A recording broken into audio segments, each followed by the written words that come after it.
dinosaurs that you can create by combining the two DNAs, like a hybrid version? Not at this time. Do you guys ever work with paleontologists? And sometimes do you guys feel like paleontologists yourself designing dinosaurs?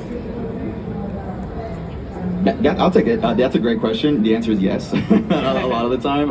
There's actually a couple dinos that are coming out for fall 24 that I was playing with not too long ago, working through. And I found myself reading research papers. We discovered something in 2021, and it hit our desks, and we're like, hey, this is important. Actually, Derek over here is really good at sending us like weekly or like monthly like updates and like things that just get discovered. Yeah, it's Scientific America, just different research papers, and yeah, it's homework. It's definitely homework. It's good. It's fun stuff. And even like that Stegosaurus that we saw earlier, like that's a very recent discovery that species was uncovered. That was just, I think, last year. And so we're always trying to stay on top of like the latest dinosaur news to find cool things that feel meaningful to bring to the line that people will be excited about. Where it's like, whoa, like they made a toy of that one? Like that's so cool. And we're always trying to find those little nuggets. Really quick follow-up, what do you guys think of the mammoth graveyard that in Alaska? Did you guys see that at all? I did see that. Really cool. I love it. Yeah, we'll put a pin in that. We'll follow up. Question at the end. What's up, buddy?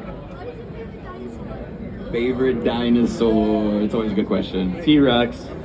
T-Rex is a good one. That's a cop-out answer. Ah, it's first. Gotta be quicker.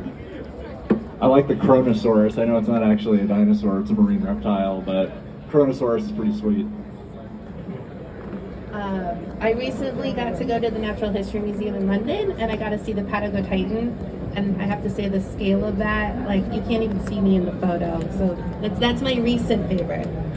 Yeah, my go-to's always been a Triceratops. They're so sweet, right? There's a good go-to. Also, I was a big Land Before Time fan when I was a little one, right? So that was just great. Right now, though, I really like the Mapusaurus too. That one's relatively unknown, and I'm a fan. It's a recent discovery for sure. My favorite is Carnotaurus, and Elasmosaurus, which I made for 23, and I like it. I told you, Queen of Four. Okay, so you guys are. Oh, sorry. Okay, so you guys are designing dinosaurs and characters, right? Have you ever had a chance to meet any of the actual human actors that you've designed for? And what are your feelings about, like, is it ever awkward, right? Designing someone's face and feeling like is it spot on? I would say I've seen them from afar. I haven't met them personally. And we worked so hard on getting the character references, the photography, to make sure that those likenesses are accurate, that I think we're pretty comfortable saying, like, I hope you like the toys. So, I'd be starstruck if I actually got to meet them, but I'm proud of the work that we put forward to make sure that these characters look like the characters that are on screen. And the actual actors do review all of our sculpts and sign off on that. So those likenesses are all approved by those characters' actors, which is pretty cool.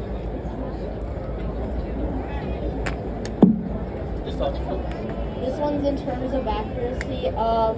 I've been buying your toys for a while and been rewatching where the toys came from, and noticed some inaccuracies with some of your products. Notable ones, the nails not being painted, and the one that triggers me the most, the noticeable quills on the Scorpiosis Rex's head. She got us. Show's over, guys. Clear out.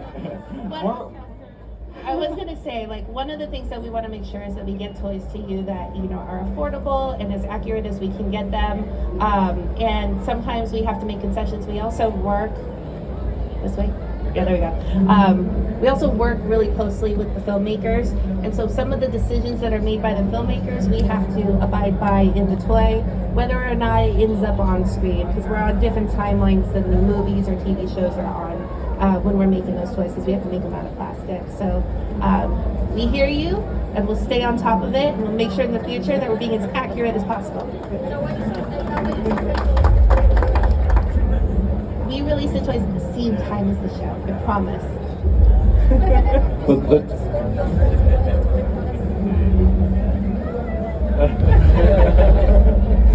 just to follow up on that too, like it's all about development timelines, right? So a film or an animated series has a certain timeline, and we have a different timeline, and those things don't necessarily sync up. And so the artwork that we may be looking at early in a production might change in that production, but we might have the toy already made, and we can't change that after the fact. So things like Scorpius Rex, things like that.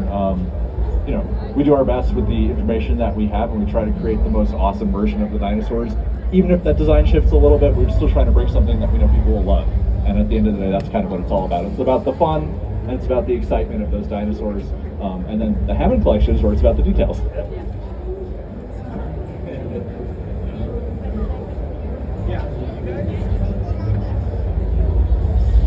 You guys have those dinosaur clips, and I heard you guys discontinued them. What was the reason? Are you talking about Snap Squad? Yeah. Oh, okay. I We're love the always Snap trying Squad. to do something new. So right now what you can find on shelf is wild pop-ups. Okay. They have a cute little fidgety feature, and their expressions change. You're going to see something new coming all the time. Yeah. Right behind us.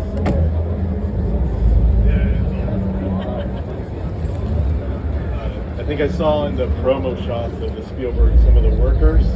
I caught those. I was hoping you could maybe give us an insight if those will ever be released, like in maybe a 4-pack. Well, we do have, there's 2 park workers in a pack at Target. Velociraptor contained the pack. Park employees with pictures, the drivers. The drivers and stuff, well, we'll put a pin in it. Okay, did you want to answer on the park workers? Oh, I was just going to say, in terms of the park workers, they're actually in that case right over there under the 30th anniversary logo. So I'm getting a question if we will be able to sign the product that we pass out, and the answer is yes. I don't have a pen though. Question in the far back.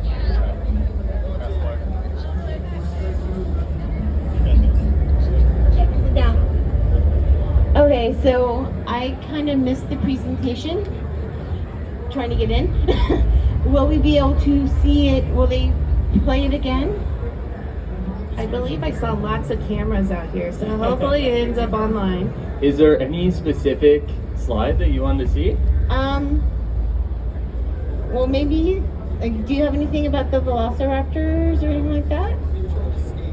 I don't know what's going to be in the presentation, so. We do. What I'll do is I'll just run through the slides again so you can see them on the screen. Oh, cool. Yeah, so keep an eye out. Thank So, you. yeah, a lot of the stuff you're seeing that we just went through is just newly announced here today at this panel. Oh, that's cool. And then we did a little bit of an upfront just talking about some of the existing product and kind of what it takes to bring those to life. Are you guys giving, oh, that's another thing. Are you giving any of them away today?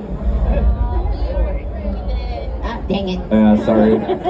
Thank you. Is it fall 2024 that we'll start seeing these or earlier? So we're only showing things that'll be coming out in the spring of 2024 currently. And yeah, so it's kind of around like Christmas time, that time, these things will start showing up and going into early next year. Any more? Okay, be good. Feel gonna continue in future releases for like the Hammond collection, say like the Real Feel Mag and the Real Feel Rex. Yeah, for Real Feel, is that something that we obviously love and that we know that the fans would really love too on the Real Feel T-Rex. We don't have anything specific we can like sneak today to you guys, but it's definitely something we're passionate about and we're continuing to pursue into the future. So stay tuned for more on Real Feel.